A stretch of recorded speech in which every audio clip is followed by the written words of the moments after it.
Herkese Moskova'dan selamlar. Şu anda Smolenskaya ile Kropotkinskaya arasında kalan bir noktadayım. Peki bugün buraya niçin geldim? Dün 14 Şubat'tı. Eşim Svetlana ile birlikte Sevgililer Günü'nü kutladık. Ona dedim ki yarın kahvaltıyı evde yapmaktansa seni güzel bir brunch'a götüreyim. Şimdi Moskova'da herkesin bilmediği veya az bildiği ama harika lokasyonlar var. Harika kahvaltı yapılacak, yemek yenecek kafeler ve restoranlar var. Onlardan bir tanesini buldum. Arkamda duruyor. Bagebi, bir Gürcü restoranı. Burası sosyal medyada yavaş yavaş meşhur olmaya başladı. Aslında çok önceleri açılmış. Şimdi sizler için içerisini gezeceğim. Yemeklerini eşimle birlikte tadacağız, yiyeceğiz. Gelin hep birlikte bu yeni meşhur olan, yeni trend olan restoranı birlikte keşfedelim.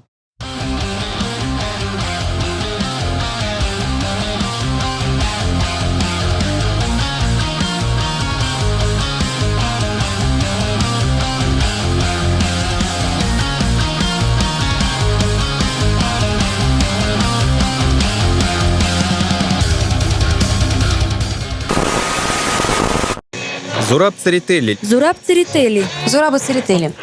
Зураб Церетели лично приехал. Надо отметить, что Зураб Церетели искусство Легендарный скульптор, народный художник СССР Мировая и звезда, России. живописец, легендарный скульптор. посол доброй воли ЮНЕСКО. Создал более 5000 произведений, Почти 200 живописных композиций, Zurab скульптуры. Tsereteli's magic ability to attract people. Всеобъемлющий художник и человек, который заставил говорить о себе всю планету.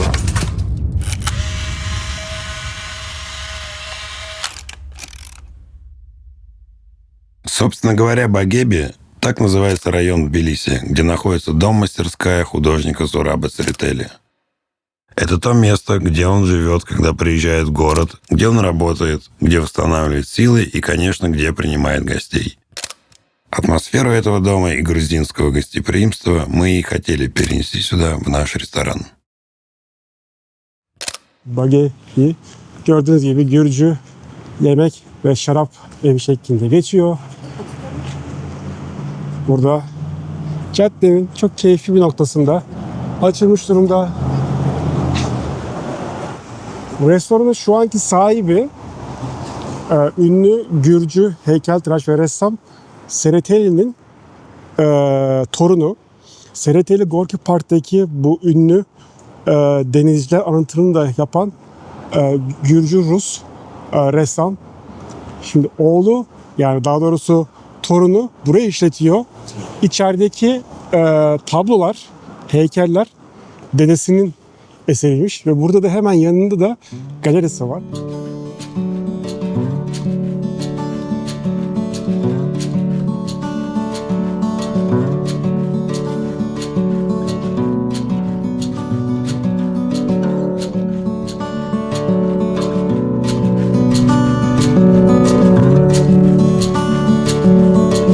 İçerisinin dizaynını kesinlikle göstermek istiyorum.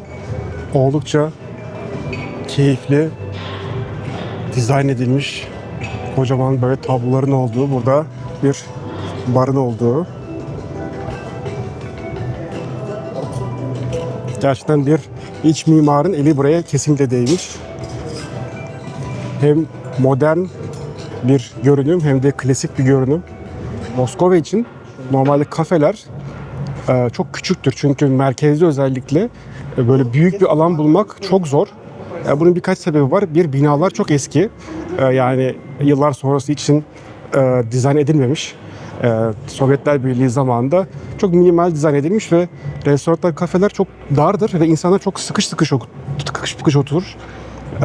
Burada o kadar geniş ki, yani şuraya herhangi bir Moskova'da 3 tane daha masa atılabilir.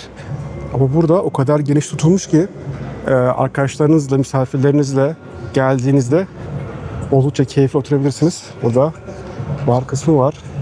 Ben kahveye çok tutkunum. Kullandıkları makineler Ransillo, yani İtalya'nın önemli makinelerden bir tanesi. Kahve espresso makinelerden bir tanesi. Çok keyifli gerçekten. Yani burada yemek yerken kendinizi bambaşka bir dünyada hissedebilirsiniz.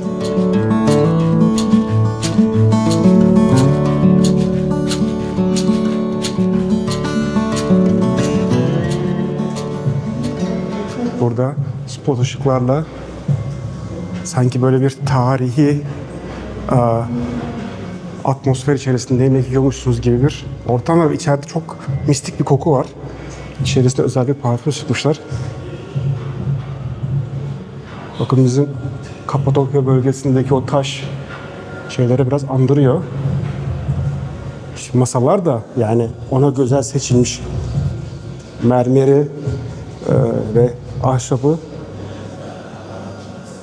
hem kaliteli hem de bu atmosfere uygun seçilmiş.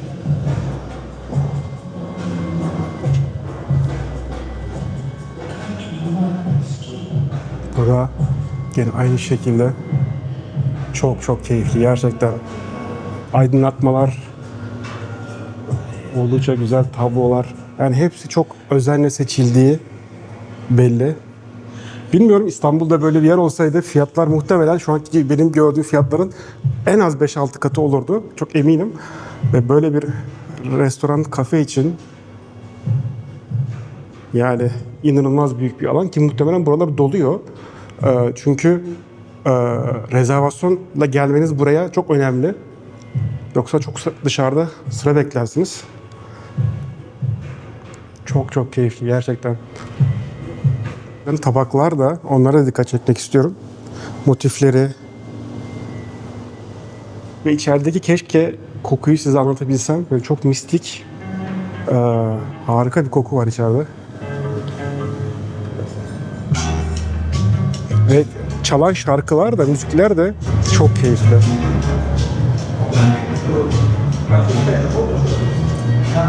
Svetlana şimdi fotoğraflarına bakıyor ürünlerin. Şöyle menüyü de göstereyim. İsterseniz Rusça, isterseniz İngilizce menü seçeneği var. Bu önemli bir şey veya QR okutup bütün yiyeceklerin fotoğrafını sitelerinden görebiliyorsunuz elektronik menüyle. Şöyle fiyatları göstereyim. Kahvaltı menülerini, normal salatalarını, yiyeceklerini. Burası bir Gürcü restoranı. O yüzden Gürcü yemekleri ağırlıklı.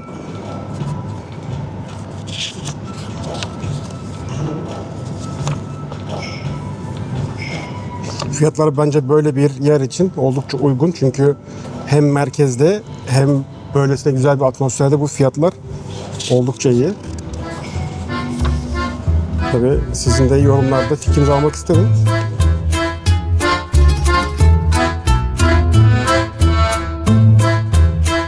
Kahvelerimiz geldi. Rusya'da, Moskova'da çok ilginç. Bu biliyorsunuz yani dünyanın her tarafında latte olarak geçer.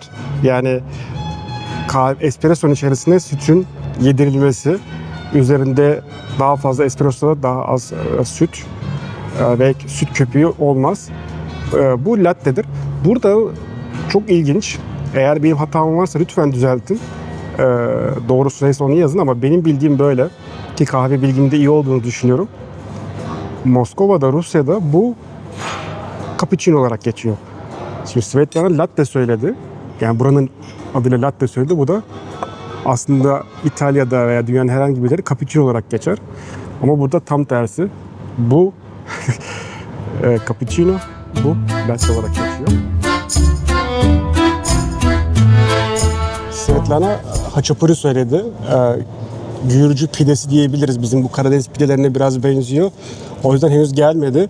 Bizim de kendi yemeğimi soğutmak istemiyorum. Çünkü poşe yumurta ve domatesle yapılmış. Böyle bizim menemene biraz andıran bir yemekleri var. Hatta buna şakşuka falan da diyorlar Rusya'da. Şimdi onu deneyeceğim. Evet, bizim pideye çok andırıyor. Bakalım onunki nasıl. Böyle bir zeytinyağı tadımını veriyorlar. Svetlana haçapurisi de gerçekten çok güzel yapmış. Bizim bildiğimiz klasik Gürcü haçapurisi gibi değil. İçinde guacamole var. Kurutulmuş domates var. Yeşillikler var. Ve güzel bir kaşar peyniri kullanılmış. Gerçekten çok keyifli. Yani yediğiniz şeyden hani damağınıza tadı kalır. Yani kalması önemlidir ya. Gerçekten böyle. Yani Türkiye'de olsa böyle bir sunumu, böyle bir tadımı çok pahalıya kesinlikle alırsınız hizmeti. Çok başarılı. Gerçekten yani Moskova'da Michelin yıldızlı restoranlara da gittim. White Rabbit'e gittim. Pushkin'e gittim. Tabii ki onlar kadar lüks kesime hitap eden bir yer değil burası. Ama lezzet olarak kesinlikle Pushkin restoranda aldığım lezzeti, damak tadımını burada aldığımı söyleyebilirim. Kesinlikle tavsiye ediyorum. Gelin buraya gelin.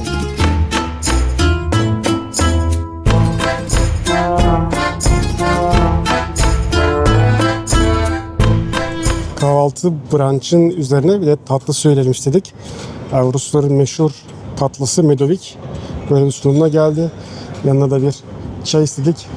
Şimdi sizler için onu deneyeceğiz. Gerçekten yemekten biz oldukça keyif aldık. Fiyatını sonuna kadar hak eden ve oldukça lezzetli bir yiyecekti, yemekti. Şimdi bakalım tatlısı nasıl, bir de onu deneyelim.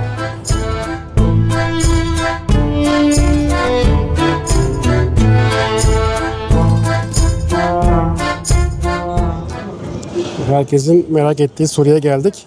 Ne kadar tuttu? O da görebilirsiniz. Latte 390, cappuccino 350, haçapuri 990, benim yediğim yumurtalı şey 700 ruble, medovik tatlısı 550 ve sonra da çay 490.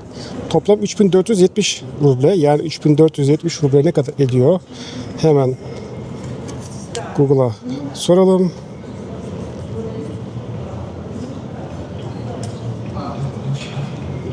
Yani hepsine 1382 lira verdik. Ben çok samimi söylüyorum. Çok keyif aldım yediğim şeyden. Atmosfer harika. Bu fiyata inanın Türkiye'de yani en son geldiğimde Aralık'tı. Hiçbir şey yiyemiyorsunuz. Burada çok keyifli. Kendinizi bir premium restoranda, bir böyle Michelin yıldızlı restoranda çok keyifli, damak tadına böyle yediğiniz şeyin damağınızda keyfini bıraktığını hissedebiliyorsunuz. Gerçekten Moskova'nın en sevdiğim şeylerden bir tanesi bu. Çünkü Rusya'da bir şeyi ne kadar iyi yaparsanız yapın, eğer onu sunumunu iyi yapmıyorsanız kimse sizi tercih etmiyor. Yani atıyorum bir Türk restoranınız var, en iyisini yapıyorsunuz, en lezzetlisini yapıyorsunuz ama sunumunuz kötü, sunumunuz başarısız ve böyle Instagram'da paylaşmaya değer değil. O zaman kimse sizi tercih etmiyor Rusya'da. Gerçekten burası hem lezzetini hem de o sunumu sonuna kadar başarmış durumda. Atmosfer harika. Çok konuştum. Sizi Moskova'ya en kısa zamanda bekliyorum. Bu Gürcü restoranı ismini de unutuyorum. Bagebi'ye gelip yemek yemenizi şirkete tavsiye ediyorum. Bugün Moskova'dan aktaracaklarım bu kadar. Kendinize çok iyi bakın. Moskova'ya gelmeyi ihmal etmeyin. Hoşça kalın.